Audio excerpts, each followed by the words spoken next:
Alhamdulillah. Listen, so we're still talking about science, but this time it's about the internet, and more specifically the social media platforms that we all use, and they have revolutionized how most of us live in the world today. Now, I know that I tend to use social media. I'm on your Instagram, I'm on your Facebook. I use Twitter a little bit, and everyone's using TikTok, but I'm yet to delve into that. My children would probably, have words to say if I joined TikTok. But anyhow, people are using all these platforms, and yes, it can be a dangerous place. And I think it has its positives, and in my opinion, it also has a lot of harm that it can do. So I'm delighted, and we are delighted here at Islam Channel to welcome IT expert brother Jamal Ahmed, who's the founder of Kazient Privacy Expert, to tell us more about social media and this type of topic. Assalamu alaikum, brother Jamal. Wa alaikum assalam, brother Imran. How are you? Alhamdulillah, I'm doing very well. And how about yourself? Alhamdulillah, it was a very blessed and beautiful Eid, and I'm glad to be joining you guys now. Alhamdulillah, alhamdulillah. So yes, it's a topic that everyone would love to learn a little bit more about. So it's such a large topic, but let's talk about privacy and safety to begin with. What would you say? Because obviously so many people are using a whole manner of social media platforms, and now we have the apps on our phones.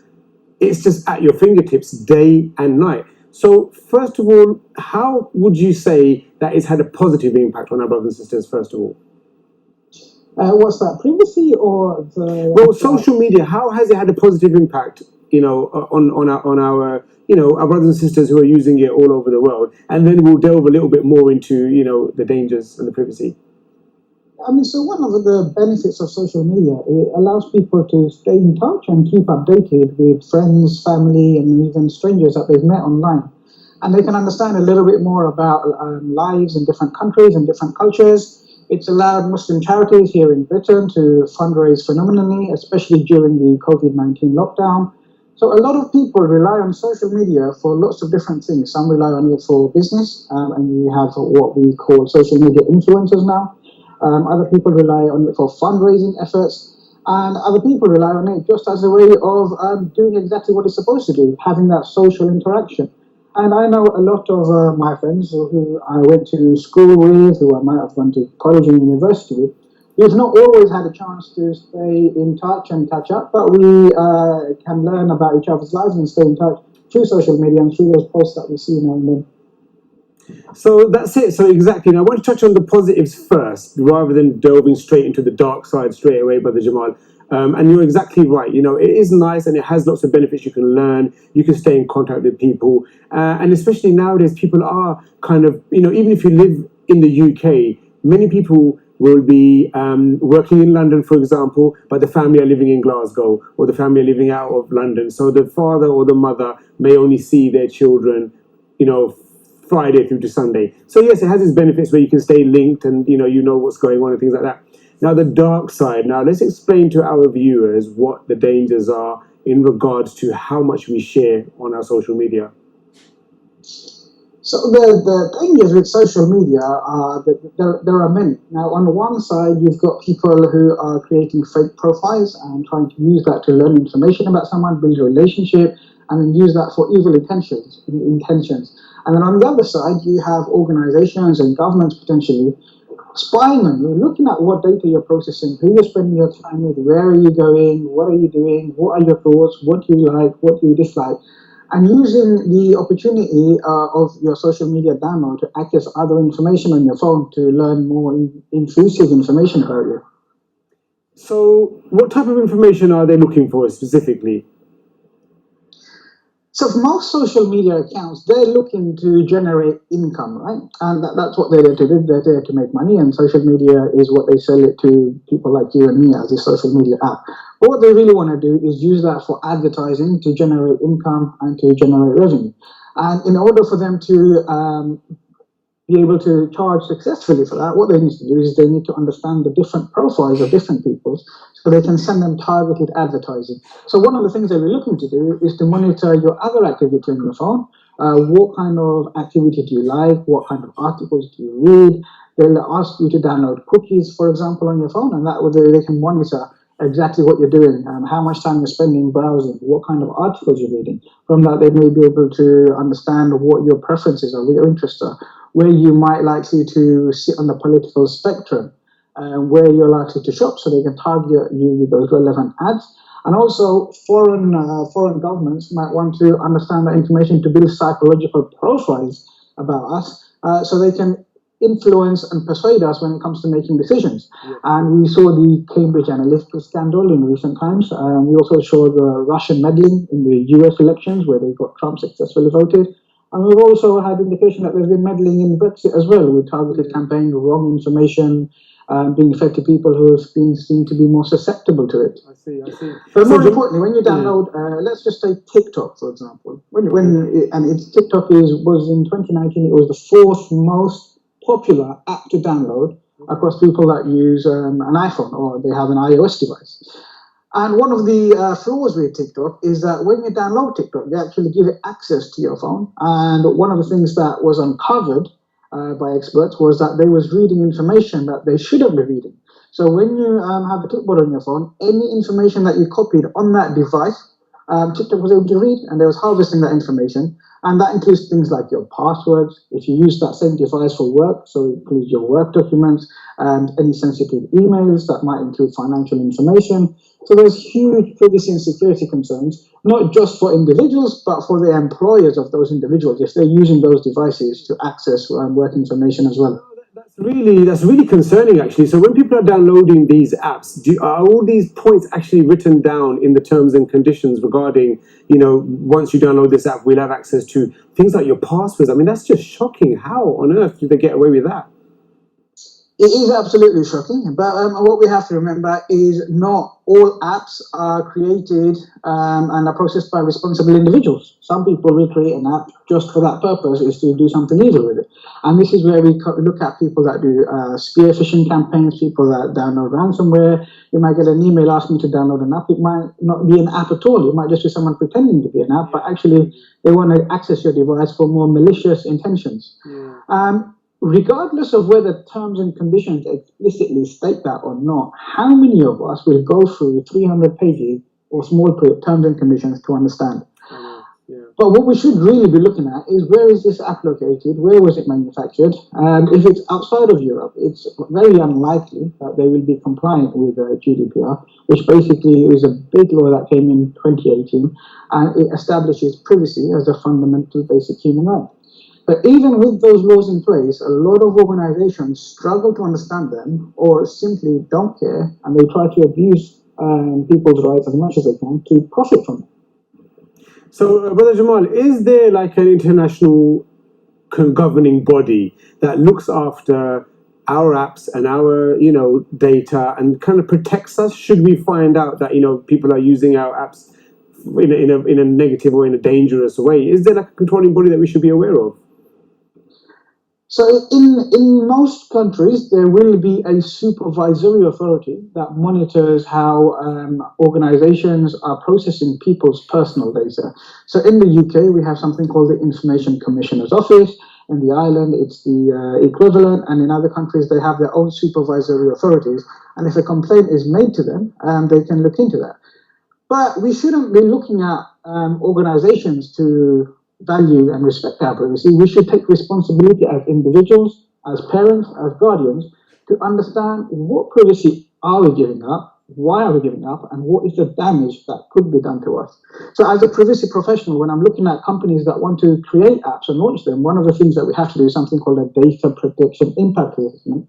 And what that looks at is, how will they be processing data using this app or using this process, and what are the harms that this could cause to people, and what is the likelihood of the harm?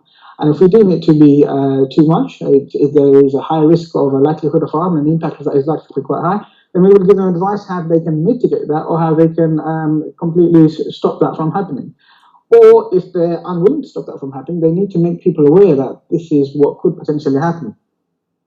Okay, I see. Right, okay, brother, thank you for explaining that. Now, you mentioned earlier on something about cookies, and I'm pretty sure they're not tasty chocolate chip cookies. I think there must be something else. And we do see the word cookies on our phones, and we click accept, and some of us don't know enough about it. I know vaguely, but can you explain to myself and to our Islam channel viewers perhaps what these cookies are, whether they're sold, whether there's information that's harvested and then sold for a certain amount of money? What can we do about this?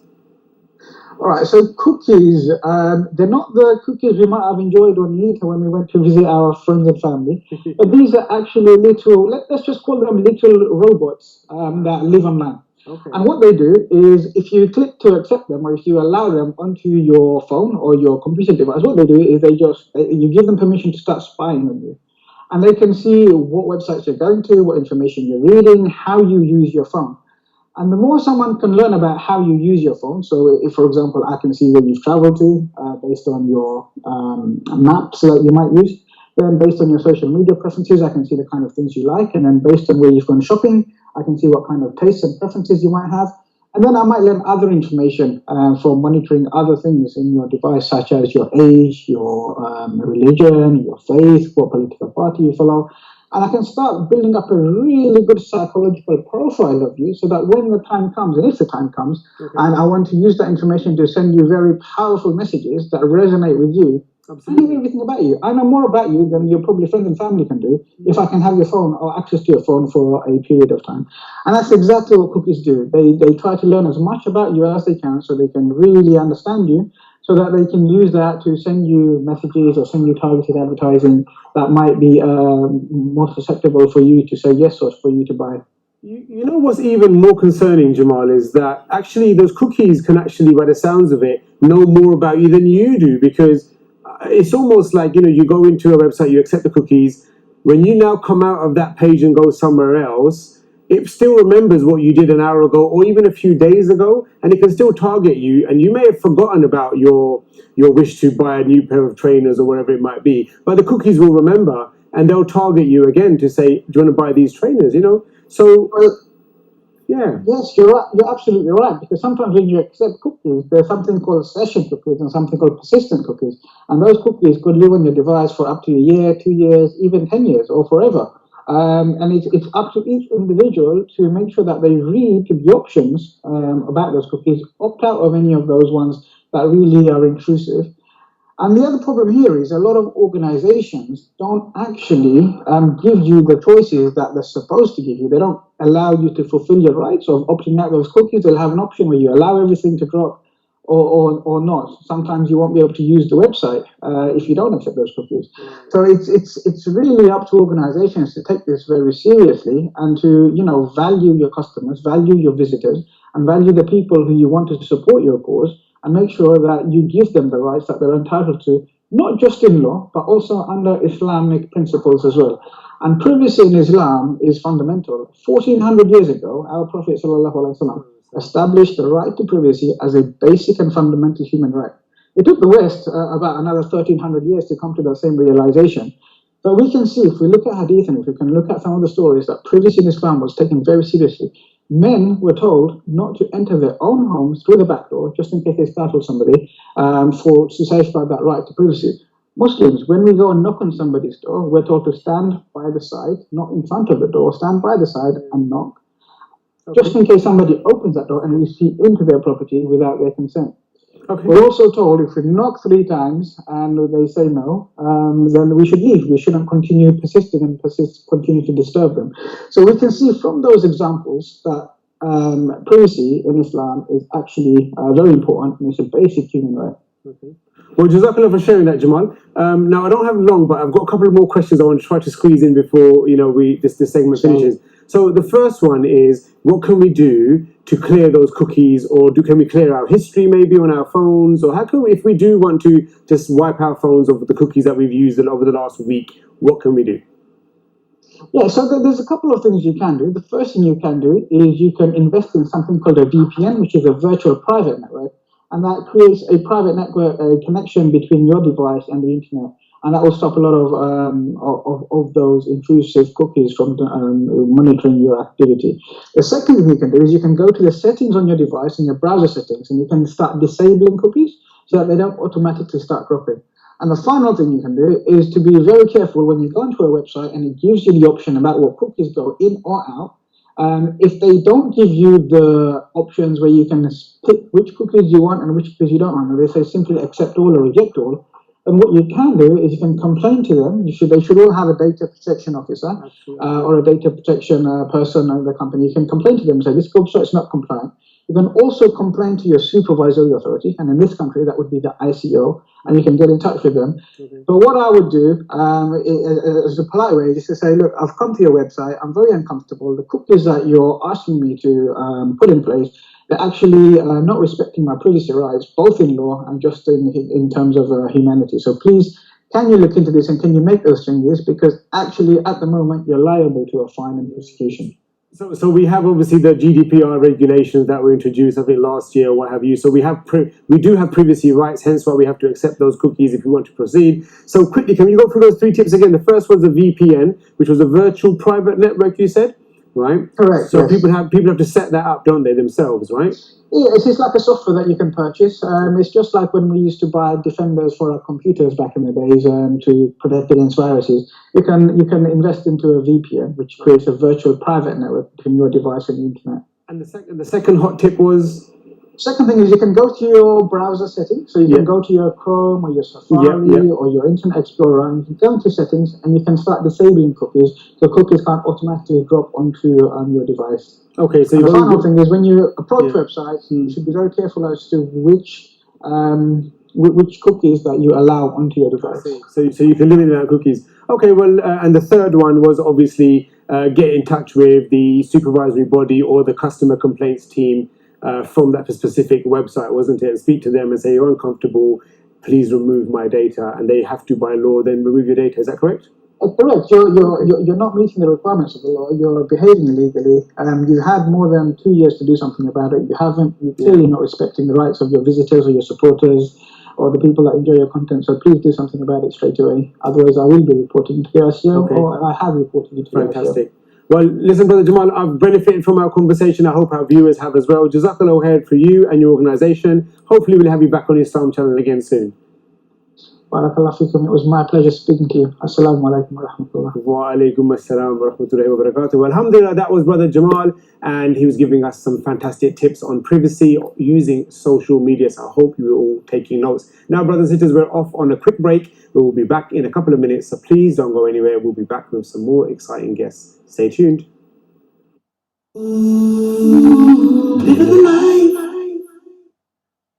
This program is brought to you by Makkah Clock Royal Tower, a Fairmont hotel.